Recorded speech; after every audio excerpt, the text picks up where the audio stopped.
Good afternoon and happy Friday. I'm Jessica Bringy. While our regular KIMT News 3 programming is being interrupted by golf, we still want to keep you informed with the top stories we're following today with this special online edition. In a KIMT News 3 exclusive interview, we spoke with southeastern Minnesota's only youth homeless shelter called 180 Degrees. The shelter staff has been forced to turn away nearly 200 teens since 2022.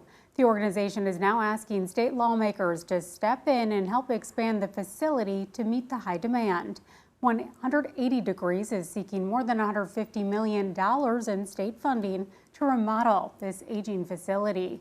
The building was constructed in the 1930s and has 8 rooms available, which used to accommodate about a dozen kids. But after the pandemic, the shelter had to convert double rooms into singles. Now the hope is to upgrade the facility to make room for 12 beds, but to meet that goal, lawmakers will need to approve funding during this legislative session. We have some good news for Rochester readers. It turns out you'll have more time to enjoy your favorite page turners from the library. RPL says it plans to replace its automatic materials handler, which allows visitors to return books. While construction is happening, the library will push back overdue book deadlines. Staff hope the decision will help relieve stress for anyone concerned about returning materials. RPL first installed the automated return book system back in 2008.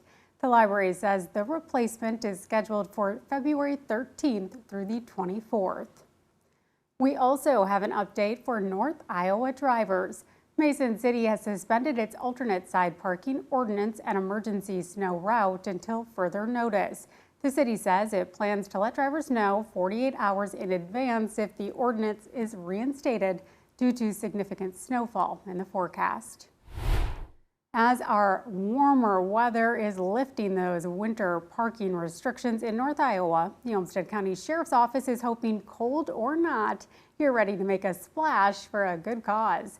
The 2024 Rochester Polar Plunge will be kicking off in just 2 weeks.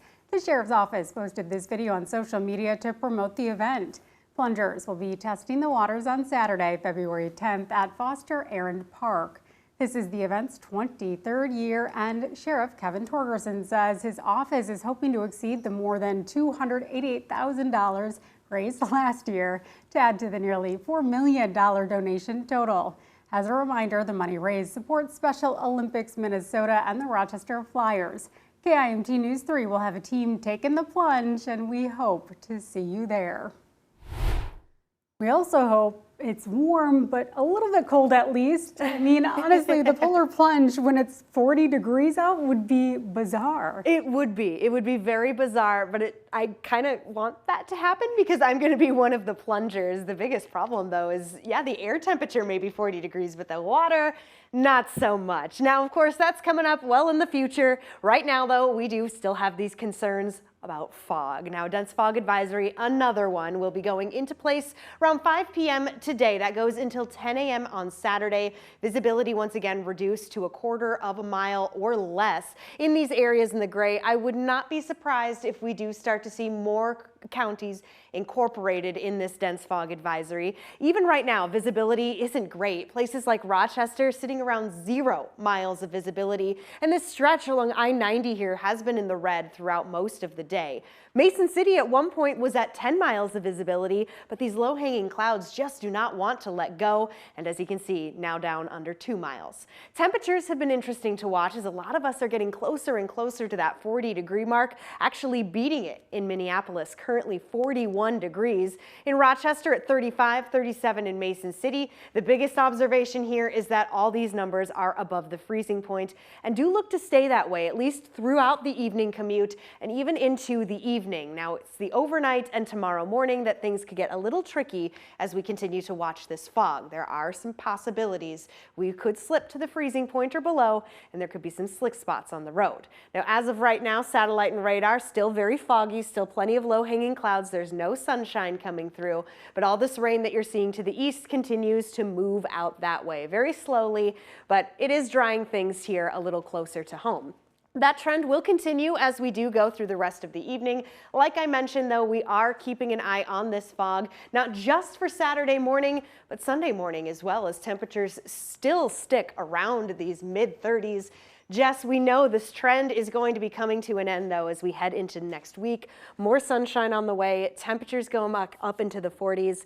I'm looking forward to it, but it is strange for this time of the year. Honestly, it doesn't really feel like winter. It feels like spring. We had a week of winter.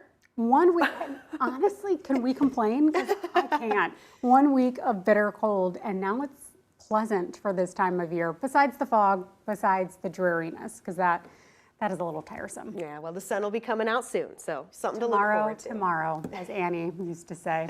All right, well, if we are on your phone right now, hello from your phone. You can make sure to stream us online, of course, for KIMT News 3 at 10, or join us right back here for your regular programming. But we do hope you have a wonderful rest of your Friday afternoon.